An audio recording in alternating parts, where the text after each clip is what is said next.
Welcome back to Common Knowledge, where I am taking a look at some common Magic the Gathering cards and telling you if they are useful in the Pauper format, where you can only use commons, which is my favorite way to play Magic.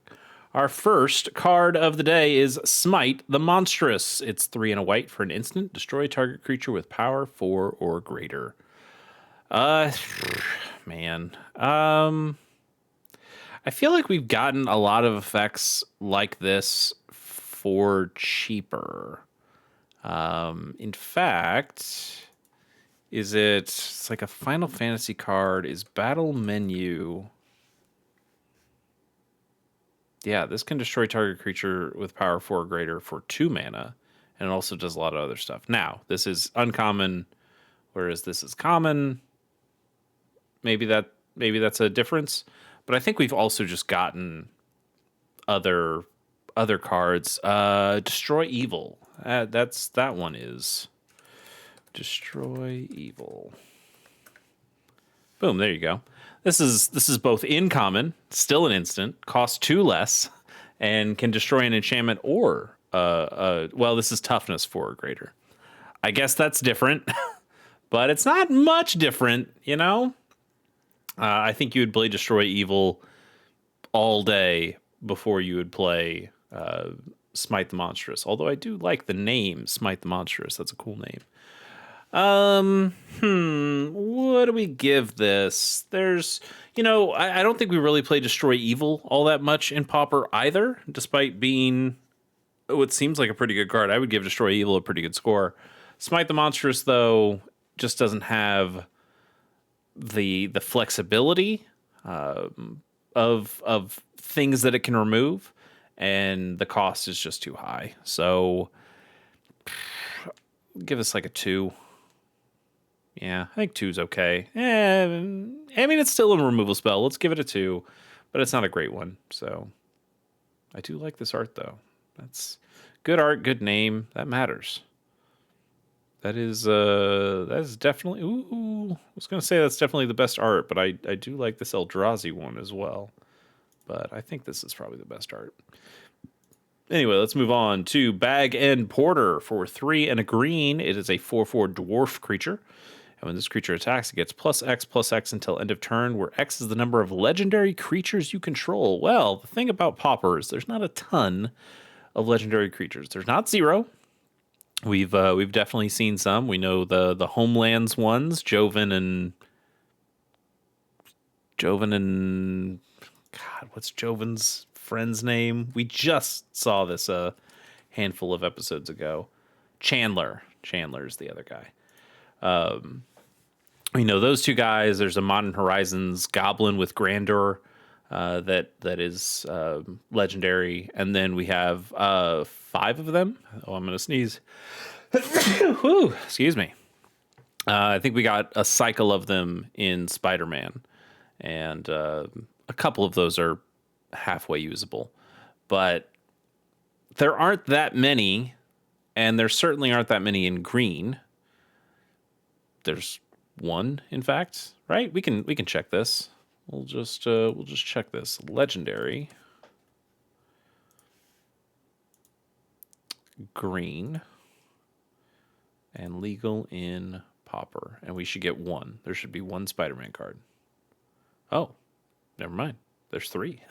One's a background, so that's not a creature. That doesn't count. So there's 2. There's a Miles Morales one here, and this Spider Rex, which is kind of not kind of. I mean, it is just a better Colossal Dreadmaw, right? That's cool. But so there's 2. So if you're playing this guy and you're in a mono green deck, the best he can get is +2/+2, because you can only have 1 of each of the other guys. That's pretty bad. Like 4 mana for a 4/4 is an okay rate, but he has no evasion.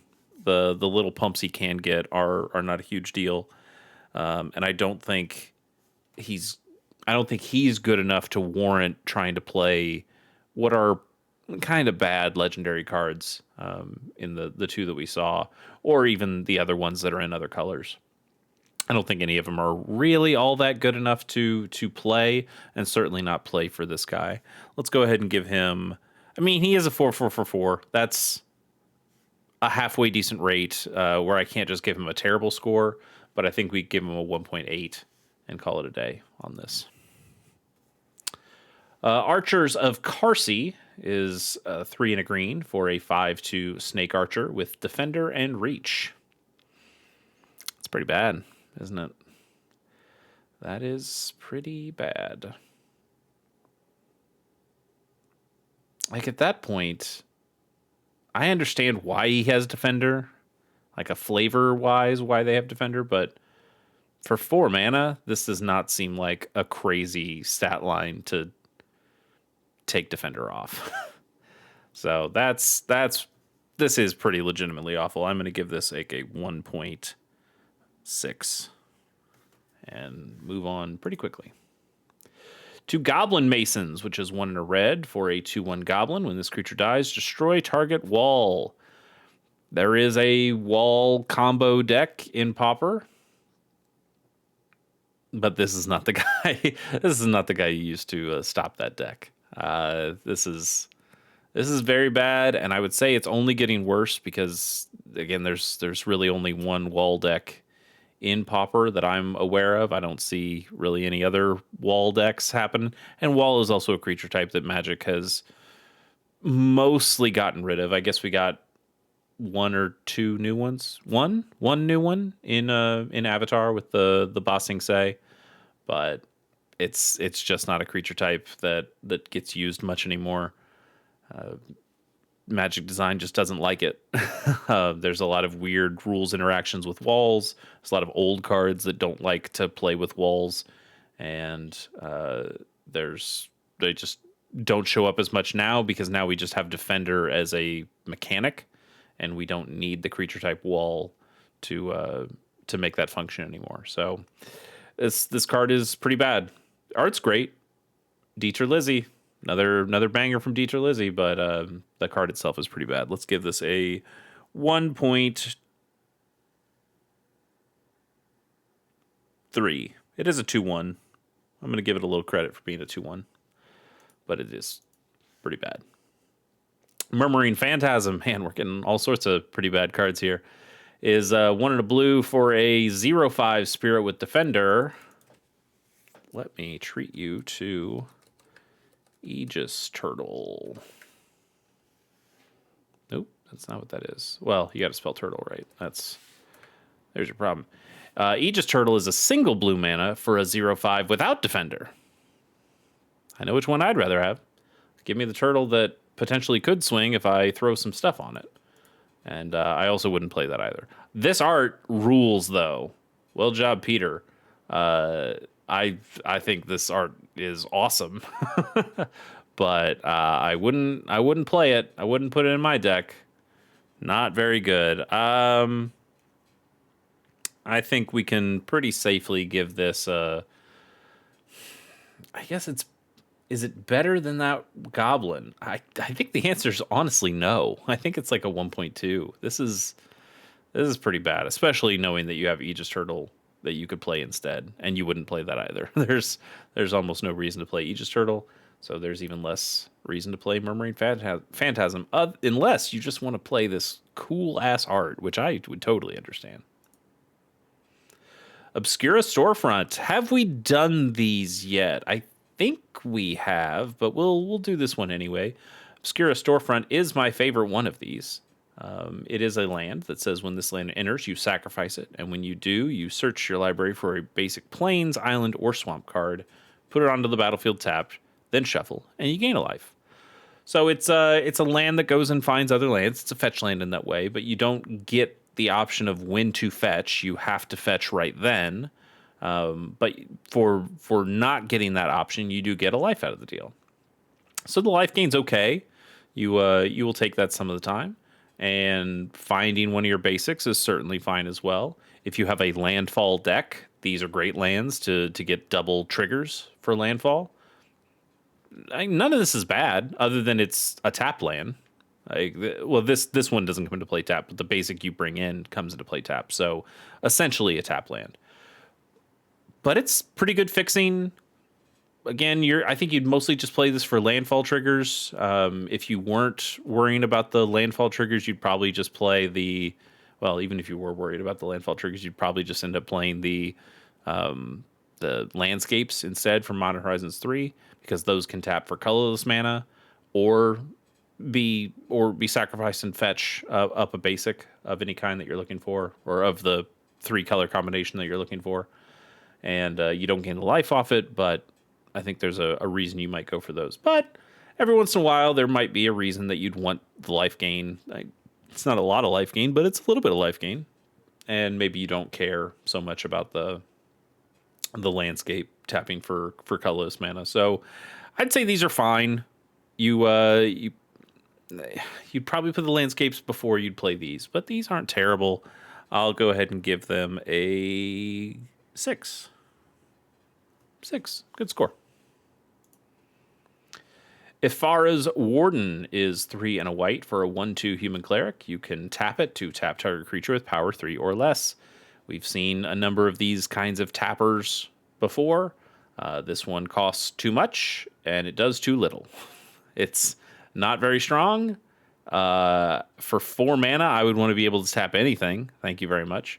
I would want to be able to tap permanents, not even just creatures, but certainly tapping target creature with power 3 or less is really bad for this. I do not like this card at all, and I will give it a 1.4. And honestly, I think that's probably too high. Next card is Sidewinder Naga. It's 2 and a green for a 3/2 Snake Warrior. As long as you control a desert, or there is a desert card in your graveyard, this creature gets +1/+0 and has Trample. So you could potentially get a 4/2 Trampler for 3 mana. That reminds me a lot of... Oh, which Viashino is it? Viashino... Where's my 4/2? Where's my 4/2 Viashino? There's my boy. Viashino Sandstalker right here. Little bit different, obviously, but snaky looking dude who's got a 4/2 stat line. This guy, snaky looking dude who can get a 4/2 stat line, and they both cost 3. So I don't know. I'm also just, I think the art being in a desert makes me think a little bit of that. I wonder if there was any thought of trying to make something that's a little bit like a Viashino Sandstalker when you made this. Either way, I don't think this card is all that useful. Deserts can be played. Like either the Outlaws of Thunder Junction ones that can be that ping opponents when they come in. The dual lands for those are not terrible. There's some deserts from Hour of Devastation from Amonkhet block that are okay. There's a handful of deserts that you can play, but I don't think you really play them for this card, and I don't think this is a really all that impactful card in your deck, even if you get the trample on it. Let's go ahead and give this a 2.3. Haven't seen a whole lot of good cards, and we'll continue that, I suppose. Axebane Stag is a 6 and a green for a 6/7. I said the thing. Elk creature. It's vanilla. That's all it does. It's not great. I guess it blocks for days, but vanilla creature, you're just looking for something a little bit more than that. And I think even with the stat line, just no. You have many better options for 7 mana than this. We'll go ahead and give this a 1.5, I guess. Pretty bad. Our final card of the day is Bellowing Elk. It's 3 and a green for a 4/2 elk. As long as you had another creature into the battlefield under your control this turn, this creature has Trample and Indestructible. Huh. I don't hate that. With all the, especially in green, with all the ways you have of making like Eldrazi spawns Like you have Malevolent Rumble, you have the Nest Invaders, you have the Eldrazi Repurposers. If you go into red, you can do the Writhing Chrysalis. There's lots of ways of getting little creatures on board. And I know like 3 of those were creatures. Like playing the creatures gets you more creatures, so that doesn't really matter because you can't just play other creatures as well. But I think Malevolent Rumble, especially being an extremely played card in Pauper, is pretty good for this. You pay 2 mana for the Malevolent Rumble, you mill 4 cards, you grab a permanent of those, you make an Eldrazi spawn. This thing gets indestructible and trample. You swing on in. Okay. I think most of the time you'll find that somebody will respond to the trigger by just shocking this or lightning bolting this, and then you'll feel pretty bad that you spent 4 mana on a guy that kind of did nothing. Maybe if he started with trample and he just got the indestructible for this, you could have a bit more of a conversation. He's not bad, but he's not good enough to really play, I would say. Let's go ahead and give this thing a 3. Just a 3. And we'll do a bonus card, because I like doing bonus cards. Our bonus card of the day, any second now, is Deviant Glee. For a single black mana, it's an enchantment aura that enchants a creature. Enchanted creature gets +2/+1 and has pay a red, and this creature gains trample until end of turn. That's interesting. Interesting that you. It's from Return to Ravnica, and it's got a Rakdos symbol there in the background, the watermark there. So I guess that makes some sense.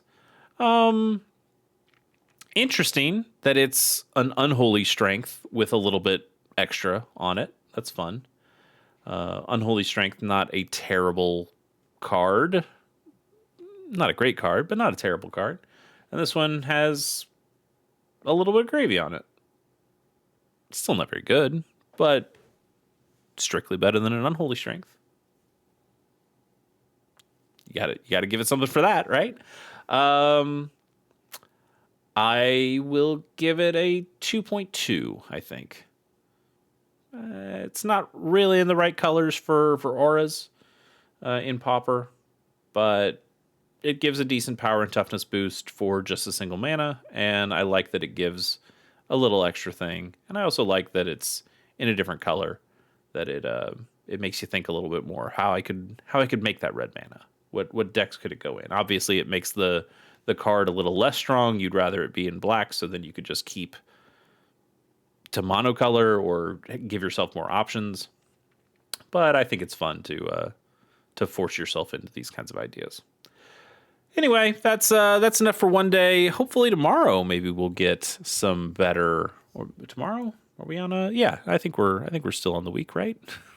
Anyway, next episode, hopefully we'll get some better cards. Till then, see you later.